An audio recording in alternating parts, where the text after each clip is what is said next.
নমস্কার, কৃষ্ণা টক্স বাংলা চ্যানেলে আপনাদের স্বাগতম। আজ আমরা এমন এক অনুভূতি নিয়ে কথা বলবো যা আমরা কেউই চাই না, কিন্তু যা ছাড়া আমাদের জীবন অপূর্ণ থেকে যায়। আজকের ভাবনা, দুঃখ যখন আশীর্বাদ হয়ে আসে। আমরা সবাই সুখের কাঙাল, আমরা সবাই আনন্দ আর হাসির পেছনে ছুটে চলি। কিন্তু বন্ধুরা, আপনারা কি কখনো স্থির হয়ে ভেবে দেখেছেন আমাদের জীবনের সবচেয়ে বড় এবং মূল্যবান শিক্ষাগুলো ঠিক কখন এসেছে? আমাদের সুখের প্রাচুর্যের দিনে, নাকি বালিশ ভেজানো চোখের জলের দিনে? আজ আমরা সেই পরম সত্য অন্বেষণ করব যা আপনার দুঃখকে দেখার দৃষ্টিভঙ্গি চিরতরে বদলে দেবে এবং আপনাকে জীবনের এক নতুন অর্থ খুঁজে পেতে সাহায্য করবে। সুখের মোহ বনাম দুঃখের জাগরণ। আমরা যখন সুখে থাকি, তখন আমাদের চারপাশে এক ঘন মায়ার পর্দা তৈরি হয়। আমরা খুব সহজেই অহংকারী হয়ে উঠি এবং ভাবতে শুরু করি, এই সম্পদ, এই সম্মান, এই আপনজনদের ভালোবাসা বুঝি চিরস্থায়ী। সুখ আমাদের আধ্যাত্মিক চোখ দুটোকে বুজিয়ে দেয় এবং আমাদের প্রকৃত স্বরূপ থেকে দূরে সরিয়ে দেয়। কিন্তু দুঃখ যখন বিনা মেঘে বজ্রপাতের মতো আসে, তখন সেই মায়ার রঙিন পর্দাটি ছিঁড়ে টুকরো টুকরো হয়ে যায়। দুঃখ আমাদের নিষ্ঠুরভাবে মনে করিয়ে দেয় যে এই নশ্বর পৃথিবীতে কোনো কিছুই স্থায়ী নয়, সবই পরিবর্তনশীল। শ্রীমদ্ভগবদ্গীতায় ভগবান শ্রীকৃষ্ণ এই জগৎকে দুঃখালয়ম অশাশ্বতম বলেছেন, অর্থাৎ এই জগৎ হল দুঃখের আধার এবং এটি অস্থায়ী। অনেকে প্রশ্ন করেন, ভগবান কেন তার সৃষ্টিতে দুঃখ রাখলেন? আসলে এই দুঃখই হলো আমাদের মোহের গভীর ঘুম থেকে জাগিয়ে তোলার এক দিব্য সতর্কবাণী। যেমন অ্যালার্ম ঘড়ি আমাদের ঘুম ভাঙিয়ে দিনের আলোয় নিয়ে আসে, দুঃখ তেমনি আমাদের মায়ার অন্ধকার থেকে চেতনার আলোয় ফিরিয়ে আনে। পাথরের মূর্তির মতো মানুষের জীবন ও আঘাতের সার্থকতা। একটি পাহাড়ের সাধারণ পাথর ততক্ষণ পর্যন্ত দেবতায় রূপান্তরিত হয় না, যতক্ষণ না সেটি ভাস্করের শ্রেণীর হাজারো নিষ্ঠুর আঘাত সহ্য করে। যদি পাথরটি আঘাতের ভয় পিছিয়ে যেত, তবে সে কোনোদিন মন্দিরের সিংহাসনে পূজিত হতে পারত না। আমাদের জীবনটাও ঠিক তেমন। দুঃখ হলো সেই শ্রেণীর আঘাত যা আমাদের ভেতরের অহংকার, ক্রোধ, সংকীর্ণতা আর কুসংস্কারকে ভেঙে চুরমার করে দেয়। আমাদের ভেতরের অপ্রয়োজনীয় অংশগুলো ঝরে পড়লেই কেবল আমাদের আসল রূপটি ফুটে ওঠে। পাণ্ডব জননী কুন্তী দেবী যখন ভগবানের কাছে বর চেয়েছিলেন, তিনি কোনো রাজ্য, ঐশ্বর্য বা দীর্ঘায়ু চাননি। তিনি এক অদ্ভুত বর চেয়েছিলেন, তিনি চেয়েছিলেন বিপদ। তিনি প্রার্থনা করেছিলেন, হে কৃষ্ণ, আমাকে বারবার বিপদ দাও, কারণ বিপদে পড়লেই আমি তপ্ত হৃদয়ে তোমাকে মনে করি, আর তোমাকে মনে করা মানেই হলো জন্ম মৃত্যুর চক্র থেকে চিরতরে মুক্তি। একবার গভীরভাবে চিন্তা করে দেখুন, যে দুঃখ আমাদের পরমাত্মার চরণে নিয়ে যায়, সেই দুঃখ কি আর অভিশাপ থাকতে পারে? তা তো হয়ে ওঠে জীবনের সবচেয়ে বড় ঐশ্বর্য এবং ভগবানের দেওয়া পরম আশীর্বাদ। অন্ধকারের মহিমা, কেন আলো চেনার জন্য রাত প্রয়োজন? যদি পৃথিবী থেকে রাত চিরতরে মুছে যেত, তবে আমরা কি কোনোদিন দিনের আলোর মূল্য বুঝতাম? যদি মরুভূমির তপ্ত তৃষ্ণা না লাগত, তবে কি এক গ্লাস সাধারণ জলের মাধুর্য অনুভব করা যেত? একইভাবে, জীবনে দুঃখের কষাঘাত না থাকলে আমরা সুখের প্রকৃত স্বাদ কোনোদিনই গ্রহণ করতে পারতাম না। দুঃখ কেবল আমাদের কাঁদায় না, দুঃখ আমাদের হৃদয়কে কোমল করে, আমাদের অন্যের প্রতি দয়ালু হতে শেখায়। যে মানুষ নিজে কোনোদিন যন্ত্রণায় কাঁদেনি, সে অন্য কারোর বুক ফাটা চোখের জলের ভাষা কোনোদিন বুঝতে পারে না। তাই দুঃখ আমাদের কেবল নিজের জন্য বাঁচতে শেখায় না, বরং বিশ্বের ব্যথায় ব্যথিত হতে শেখায়। এটি আমাদের মানবিকতা আর সহমর্মিতার দীক্ষা দেয়। ভগবান দুঃখ পাঠান যাতে আমরা পরশ্রীকাতরতা ভুলে একে অপরের হাত ধরে ভক্তিপথে এগোতে পারি। প্রকৃতি ও রূপান্তরের অমোঘ নিয়ম। আমরা যদি প্রকৃতির দিকে তাকাই, তবে দেখব প্রকৃতির প্রতিটি সৃষ্টির পেছনে রয়েছে এক তীব্র সংঘর্ষ। একটি বীজকে মাটির নিচে অন্ধকারে একাকী পচতে হয়, মাটির কঠিন চাপের মুখে থাকতে হয়, তবেই সে সেই আবরণ ভেদ করে একটি বিশাল মহীরুহে পরিণত হয়। একইভাবে, প্রতিটি প্রহরে পাখিদের যে জাগরণ, তা আমাদের শেখায় যে রাতের নিবিড় অন্ধকারের পরেই ভোরের পরম আনন্দগান আসে। দুঃখ হলো সেই রোপিত বীজের মতো যা এখন অন্ধকারে আছে ঠিকই, কিন্তু আসলে এটি আপনার ভেতর এক নতুন ভোরের সম্ভাবনা তৈরি করছে। যারা এই দুঃখের প্রহরে ধৈর্য ধরতে পারে এবং ভগবানের ওপর বিশ্বাস হারায় না, তারাই কেবল অন্তিমে আনন্দের অরুণোদয় দেখতে পায়। মনে রাখবেন, ভগবান আপনাকে চূর্ণ করছেন না, তিনি আপনাকে নতুনভাবে গড়ে তুলছেন। শ্রীকৃষ্ণের শিক্ষা ও অর্জুনের বিষাদ থেকে প্রসাদ। কুরুক্ষেত্রের যুদ্ধের প্রারম্ভে অর্জুন যখন রথের ওপর দিশেহারা হয়ে ভেঙে পড়েছিলেন, সেটি ছিল তার জীবনের চরম দুঃখ ও সংকটের মুহূর্ত। তিনি তার স্বজনদের হারানোর ভয়ে বিষাদগ্রস্ত হয়েছিলেন। কিন্তু সেই দুঃখ না থাকলে কি আজ আমরা শ্রীমদ্ভগবদ্গীতার মতো অমৃতবাণী পেতাম? অর্জুনের সেই ব্যক্তিগত বিষাদই আজ সারা বিশ্বের জন্য পরম প্রসাদ হয়ে দাঁড়িয়েছে। আজ আপনার জীবনে যে বিচ্ছেদ, যে অভাব বা যে অপমান আপনাকে দগ্ধ করছে, হতে পারে তার আড়ালে ভগবান আপনাকে কোনো বড় দায়িত্ব পালনের জন্য বা কোনো বড় যুদ্ধের জন্য তৈরি করছেন। আমরা মায়ার কম্বল জড়িয়ে অলসতার ঘুমে আচ্ছন্ন থাকতে চাই, কিন্তু করুণাময় ঈশ্বর দুঃখের কষাঘাত দিয়ে আমাদের জাগিয়ে তোলেন, কারণ তিনি চান না আমরা এই নশ্বর জগতের পান্থশালায় স্থায়ী হওয়ার ভুল করি। তিনি চান আমরা যেন তার চিরন্তন প্রেমের পথে ফিরে আসি। দুঃখকে বরণ করে নেওয়ার আধ্যাত্মিক উপায়। বন্ধুরা, আজ থেকে দুঃখকে আপনার শত্রু মনে করবেন না। যখনই দুঃখের মেঘ আপনার আকাশ ঢেকে দেবে, জানবেন পরমেশ্বর ভগবান শ্রীকৃষ্ণ আপনার খুব কাছে এসেছেন। তিনি যখন দেখেন তার প্রিয় সন্তান মায়ার ভ্রান্ত পথে পথভ্রষ্ট হচ্ছে, তখনই তিনি দুঃখের মাধ্যমে আমাদের হাত ধরে সঠিক পথে টেনে আনেন। এটি কোনো শাস্তি নয়, এটি ভগবানের এক নিবিড় এবং প্রেমময় আলিঙ্গন। যারা এই আধ্যাত্মিক রহস্য বুঝতে পারে, তারা দুঃখের দিনেও ভেঙে পড়ে না, বরং তারা কৃতজ্ঞতা প্রকাশ করে। তারা জানে, জীবনের রথের সারথি যখন স্বয়ং কৃষ্ণ, তখন পথের প্রতিটি কাটাও আসলে লক্ষ্যস্থলে পৌঁছানোর সঠিক নির্দেশিকা। আপনি যদি আপনার দুঃখকে শ্রীকৃষ্ণের চরণে অর্পণ করতে পারেন, তবে দেখবেন সেই দুঃখই আপনার প্রশান্তির কারণ হয়ে দাঁড়িয়েছে। উপসংহার ও জীবনের অন্তিম উপলব্ধি।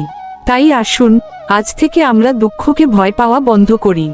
জীবনের শেষ প্রহরটি আসার আগেই আসুন আমরা এই পরম সত্যটি হৃদয় দিয়ে উপলব্ধি করি যে, দুঃখ হলো ভগবানের পাঠানো সেই চিঠি, যা আমাদের এই সংসার ত্যাগ করে তার নিত্যধামে ফিরে যাওয়ার ডাক দেয়।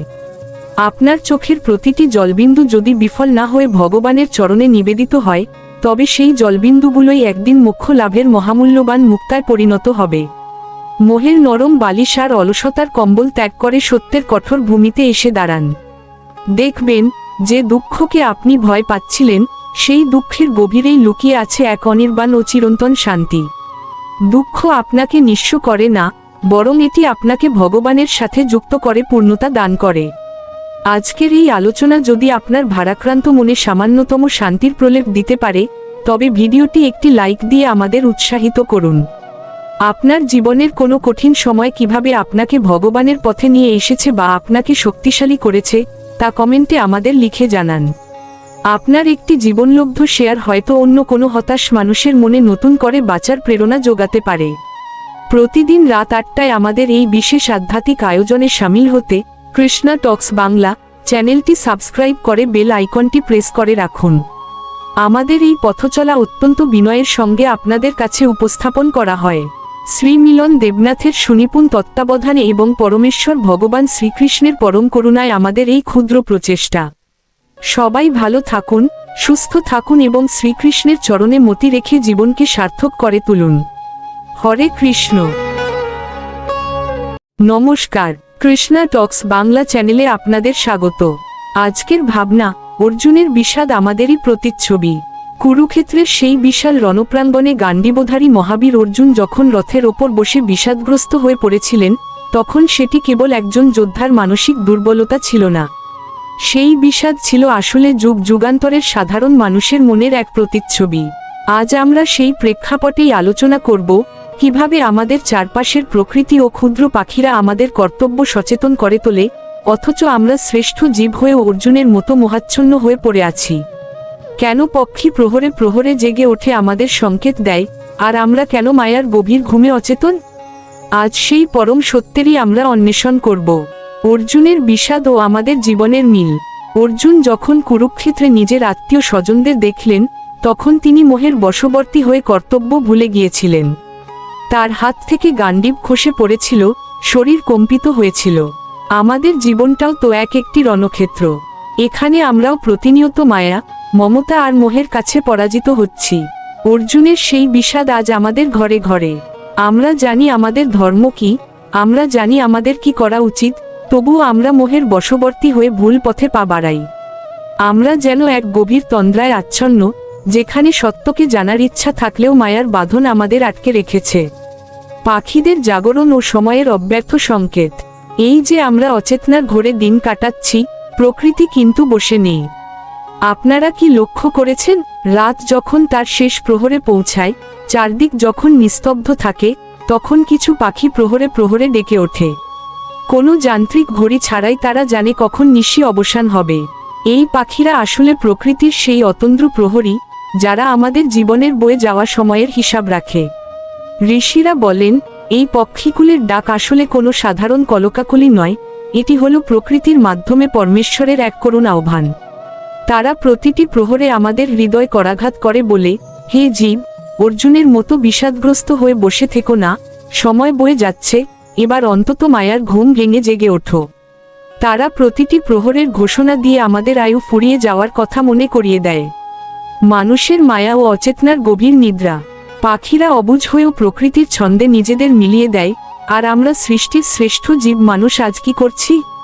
আমরা কেবল শরীরের ঘুমে আচ্ছন্ন নই, আমরা আসলে মোহের এক অন্ধকার গুহায় আটকা পড়ে আছি। আমাদের দিনগুলো কেটে যাচ্ছে কেবল আহার, নিদ্রা আর অন্তহীন জাগতিক দুশ্চিন্তার পেছনে। পক্ষী প্রতিটি প্রহরের হিসাব রেখে আমাদের জাগানোর চেষ্টা করে, আর আমরা মানুষ হয়েও জীবনের সবচেয়ে মূল্যবান সম্পদ, এই মনুষ্য জনম, বৃথাই কাটিয়ে দিচ্ছি। আমরা ভাবি আমাদের হাতে অফুরন্ত সময়, অথচ প্রতিটি মুহূর্ত আমাদের আয়ু তিল তিল করে কেড়ে নিচ্ছে। অর্জুন যেমন মোহের কারণে নিজের লক্ষ্য ভুলে গিয়েছিলেন, আমরাও তেমনি মায়ার কারণে আমাদের পরম লক্ষ্য, শ্রীগোবিন্দের সেবা, ভুলে বসে আছি। কেন এই তুলনা? মায়ার সজ্জা ও অজ্ঞানতার আবরণ। কেন বলা হচ্ছে যে পক্ষী জাগে আর মানুষ ঘুমায়? এর মূল ভাবার্থ হল, পাখিরা প্রকৃতির শাশ্বত নিয়মের অনুগত। তারা কৃত্রিমতা জানে না, তারা কাল বা সময়ের গুরুত্ব বোঝে। কিন্তু মানুষ অহংকারের বশে মনে করে সে কালকে জয় করেছে। আমরা মায়ার রাজ্যে এমন এক আরামদায়ক বিছানা পেতেছি যেখানে মোহ হলো আমাদের বালিশ আর অজ্ঞানতা হলো আমাদের কম্বল। এই তন্দ্রাচ্ছন্ন অবস্থায় আমরা ভুলে গেছি আমরা কোথা থেকে এসেছি এবং এই নশ্বর দেহ ত্যাগের পর আমাদের প্রকৃত গন্তব্য কোথায়। পক্ষী যখন প্রহরে প্রহরে ডাকে, সে আসলে আমাদের সেই সনাতন ঠিকানার কথা স্মরণ করিয়ে দেয়। সে আমাদের কানে কানে বলে যায়, ওরে মানুষ, কত কাল আর বিষাদে ডুববি? এবার গান্ডীব তোলো, অর্থাৎ তোর চেতনাকে জাগ্রত কর। শ্রীকৃষ্ণের বাণী ও প্রকৃতির চাবুক। শ্রীমদ্ভগবদ্গীতায় ভগবান শ্রীকৃষ্ণ অর্জুনকে বলেছিলেন, ক্লৈব্যাং মাস্ম গম পার্থ, অর্থাৎ হে অর্জুন, এই ক্লৈব্য বা জোরতা ত্যাগ করো। আজকের মানুষের অবস্থাও ঠিক তেমনই। আমাদের চারপাশের অতি তুচ্ছ জীবজন্তু তাদের সহজ ধর্ম পালন করছে, কিন্তু আমরা মায়ার মোহে পড়ে আমাদের আসল ধর্ম, আত্মোন্নতি এবং ভগবত ভজন ভুলে বসে আছি। পাখিরা যখন আনন্দগান গায়, তারা আসলে ঈশ্বরের ওপর পূর্ণ বিশ্বাসের প্রতিফলন ঘটায়। তারা কালকের জন্য দুশ্চিন্তা করে না, তারা কোনো ভাণ্ডার সঞ্চয় করে না। অথচ আমরা মানুষ সবকিছু পেয়েও সারারাত দুশ্চিন্তায় কাটাই। পাখির এই প্রহরে প্রহরে ডাকা আমাদের জন্য একটি আধ্যাত্মিক চাবুক, যে চাবুক আমাদের অলস ও বিষাদগ্রস্ত মনকে আঘাত করে মনে করিয়ে দেয় যে নাম জপ করার এবং পুণ্য অর্জন করার এখনই শ্রেষ্ঠ সময়। মুক্তির পথ। এই অচেতনার ঘুম ভাঙাতে হলে আমাদের গীতামৃত পান করতে হবে। অর্জুনের বিষাদ যেমন শ্রীকৃষ্ণের বাণীতে দূর হয়েছিল, আমাদের মনের অন্ধকারও তেমনি শাস্ত্রপাঠ এবং ভগবানের নামে দূর হবে। পাখির ডাক যেমন ভোরের আগমন বার্তা দেয়, তেমনি ভক্তি আমাদের হৃদয়ে জ্ঞানের সূর্যোদয় ঘটায়। আসুন, আজ থেকে আমরা একটু সচেতন হই, প্রকৃতির সংকেতগুলো বোঝার চেষ্টা করি। জীবনের শেষ প্রহর ফুরিয়ে যাওয়ার আগে যদি আমরা না জাগি, তবে এই অমূল্য মানব জীবন কেবল এক দীর্ঘ বিষাদময় ঘুমের মধ্যেই শেষ হয়ে যাবে। আজকের এই আলোচনা যদি আপনার অন্তরের বিষাদ দূর করতে এবং চেতনার প্রদীপ জ্বালাতে সামান্যতম সহায়তা করে, তবে ভিডিওটি লাইক দিয়ে আমাদের পাশে থাকুন। আপনার জীবনের কোন অভিজ্ঞতা আপনাকে ভগবানের করুণার কথা মনে করিয়ে দেয়, তা কমেন্টে জানাতে ভুলবেন না। আপনার একটি শেয়ার হয়তো অন্য কোনো বিষাদগ্রস্ত আত্মাকে আলোর পথ দেখাতে পারে। প্রতিদিন রাত 8টায় আমাদের এই আধ্যাত্মিক যাত্রায় সঙ্গী হতে কৃষ্ণা টক্স বাংলা চ্যানেলটি সাবস্ক্রাইব করে বেল আইকনটি অন করে রাখুন। পরমেশ্বর ভগবান শ্রীকৃষ্ণের অসীম কৃপা এবং শ্রীমিলন দেবনাথের আন্তরিক নিবেদনে আমাদের এই প্রয়াস আপনাদের চরণে অর্পিত হল। আসুন, মোহের নিদ্রা ত্যাগ করি এবং শ্রীকৃষ্ণের চরণে শরণ নিই। হরে কৃষ্ণ।